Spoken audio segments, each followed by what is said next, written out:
Welcome back to Special Broadcast with Mayor Giuliani. Before we went to break, you mentioned your book, Leadership, New York Times bestseller. What leadership advice would you give the President of the United States today? Well, first thing I would say is that he has to be able to understand, I think, and accept the mistakes that he's made. A very important part of leadership is to understand when things are going right and when things are going wrong. Things are going wrong for him now. And this will be a real test of what kind of a leader he really is.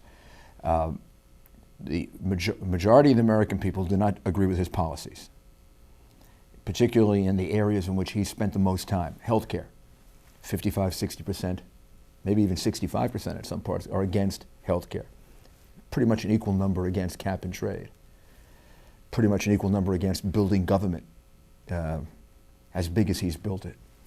So he's going to have to look at that and say, am I pursuing an ideology that makes some kind of academic sense to me, but in reality it doesn't work?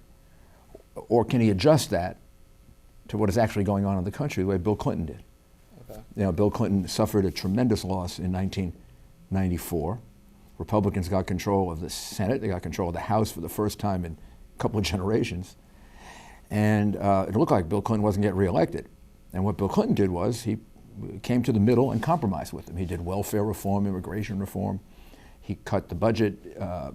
He reduced the deficit. He did all the things that Republicans wanted.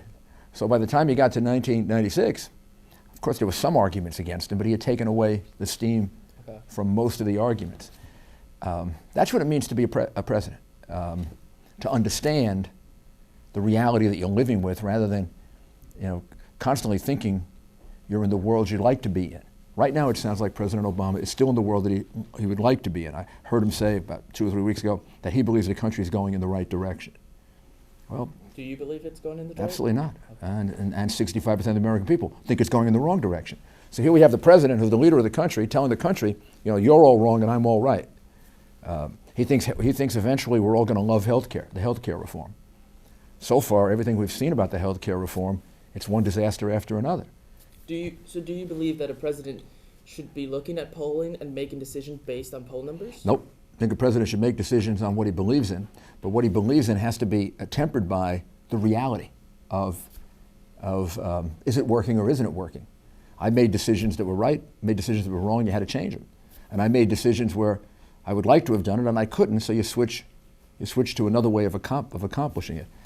If he doesn't listen, not so much to polls, but to elections, polls can be totally inaccurate. But if this election turns out to be, big losses for his party, it's not polls that are telling him. The American people are telling him, we don't agree with the direction you've set for this country. Now he's going to have to either think, well, I'm right and I'm going to continue to go in that direction, or he's going to have to make some adjustments. How would you grade his leadership on a 1 to 5 scale, 5 being an ideal leader and 1 being not so ideal? Well, I'd have to do it in 2 ways. Okay. If you're talking about achieving his agenda, which was, to get health care, to build government, to make government much bigger, to hire more government employees, I would say he's probably a pretty successful. He had 1 big loss, cap and trade, and that's a pretty big loss. And he's lost a couple of other things. He was supposed to reverse don't ask, don't tell. He hasn't been able to do that, although he's trying to do it. So you can't say he's been a complete success at his agenda, but he's gotten a good deal of his agenda through. So I'd have to say he's done a pretty good job from the point of view of what he wanted to achieve. Now, if you view it, however, from what the country would like to have happen, he's been pretty much a failure. He said that the stimulus package would bring unemployment below 8%. Unemployment's above 9%. And in California, it's 12, and in Nevada, it's 14, and the real unemployment rate may be about 15 or 16%. So judging him by his own standard of success, being, I'm going to take these, I'm going to make these moves, I'm going to do these things, I'm going to put all this money in, $1 trillion, and I'm going to fix unemployment. Well, unemployment got worse, well then he's been a big failure. And I think he's been highly indecisive in certain areas. I talked about terrorism and dealing with Khalid Sheikh Mohammed. I thought his reaction to the oil spill was a classic example of somebody who's never been in a leadership position before. He waited for months to react to it. And by the time he did... They would argue that, to be fair, they would argue that they were in tune with what was happening, but they just let BP control from the beginning. Right. Whether or not that was the right decision.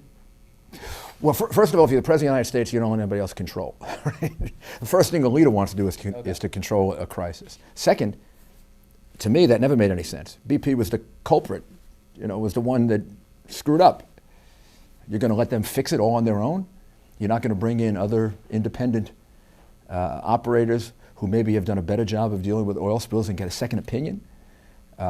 It reminded me of someone who never had any experience running a business, running a government agency, running a military unit. It was the reaction of an academic rather than a person who had ever been a practical leader. And I think that's where we really paid a very big price in electing an inexperienced president.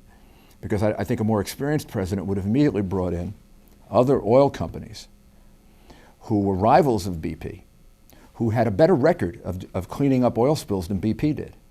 And he would have used their advice to superimpose his opinions on BP and not be at their mercy. On that note, we're going to take another commercial break. We'll be right back after this.